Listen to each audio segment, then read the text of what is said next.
سنا یہ ہے کہ چودھری پرویز الہی صاحب کی کچھ ملاقاتیں ہوئیں، کل رات بھی ہوئیں، اور چودھری پرویز الہی صاحب نے کہا کہ تھوڑا سا آپ مارجن دیجئے، تھوڑا سا آپ ہمیں ٹائم دیجئے، ہم معاملات بات چیت سے طے کر لیں گے۔ خان صاحب نے تھوڑا سا اس پہ عدم اطمینان کا اظہار کیا، ان کا میں کیا گارنٹی ہے؟ ان کا گارنٹی تو کیا، میں آپ کو یقین دلا رہا ہوں۔ تو خان صاحب نے کہا ٹھیک ہے، میں ڈیٹ اناؤنس کر دیتا ہوں، اس درمیان جو مذاکرات ہونے ہیں، جو سیٹلمنٹ ہونی ہے، اگر ہو جاتی ہے تو ویل اینڈ گڈ، نہیں ہوتی تو ہم اسمبلیز توڑ دیں گے۔ تو بہرحال آج ہے 17 دسمبر، اور 23 دسمبر کو، یعنی آج ہے سیٹرڈے، نیکسٹ کمنگ فرائیڈے کو خان صاحب نے 4 5 6 دن دے دیے ہیں کہ ان 6 دنوں میں اگر کچھ بنتا ہے تو ٹھیک ہے، نہیں بنتا تو ہم اسمبلیز توڑ دیں گے۔ اب نون لیگ پریشان ہے۔ ابھی میں نون لیگ کا رانا ثناءاللہ صاحب کہتے ہیں حتمی فیصلہ نواز شریف صاحب کریں گے کہ کرنا کیا ہے۔ اچھا آج آپ دیکھیں کہ نون لیگ نے خبر بھی چلوائی، پلانٹڈ خبر، کہ جی ہم تحریک عدم اعتماد لانے کا فیصلہ ہم نے کر لیا ہے اور ہم یہ کر رہے ہیں۔ وہ صرف پلانٹڈ خبر تھی کہ کسی طرح سے پریشر میں لایا جائے چودھری پرویز الہی کو بھی اور عمران خان صاحب کو بھی۔ لیکن میں صبح بھی یہ بات کر رہی تھی کہ عمران خان صاحب پریشر میں کھیلنے کے عادی ہیں، اس لیے اس قسم کی خبریں جو ہے وہ یہاں پر کام نہیں کرتی۔ ایک چیز تو یہ ہو گئی جو خان صاحب کا اہم آج کا بیان تھا، لیکن اس کے ساتھ ساتھ ایک بڑی امپورٹنٹ بات ہے، اور وہ ایک بات بھی نہیں، وہ پوری ایک چارج شیٹ تھی جو سابق آرمی چیف جنرل باجوہ کے خلاف آج عمران خان صاحب نے کی، اور بڑے چیلنج کے ساتھ کی کہ آپ کہہ دیں کہ میں غلط کہہ رہا ہوں، آپ مجھے جھوٹا کہہ دیجئے کہیں پر،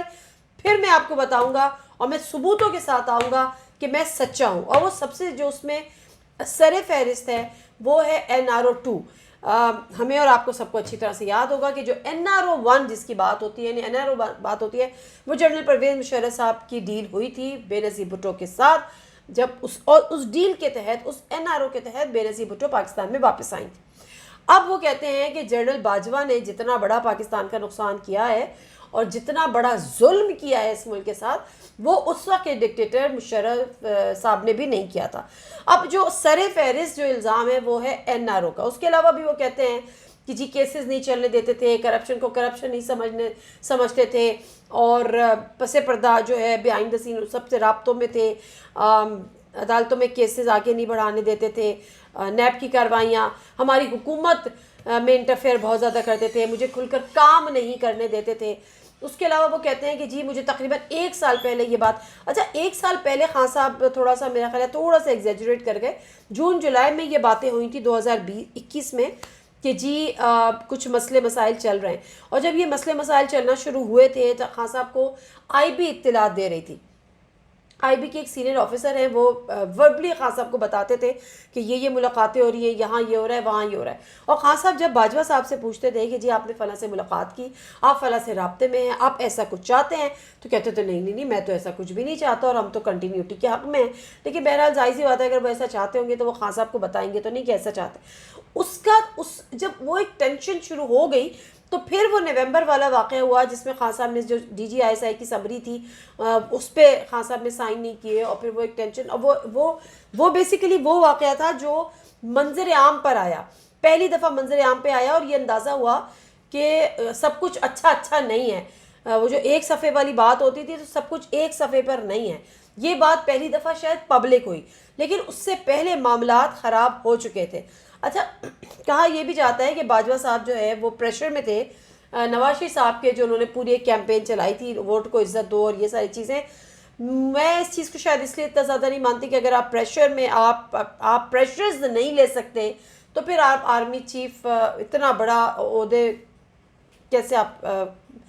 اس کے تقاضوں کو آپ پورا کر سکتے ہیں،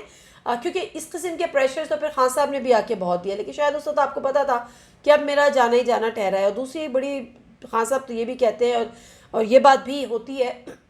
کہ جی وہ تو مارشل لا لگانا چاہتے تھے، اگر صدر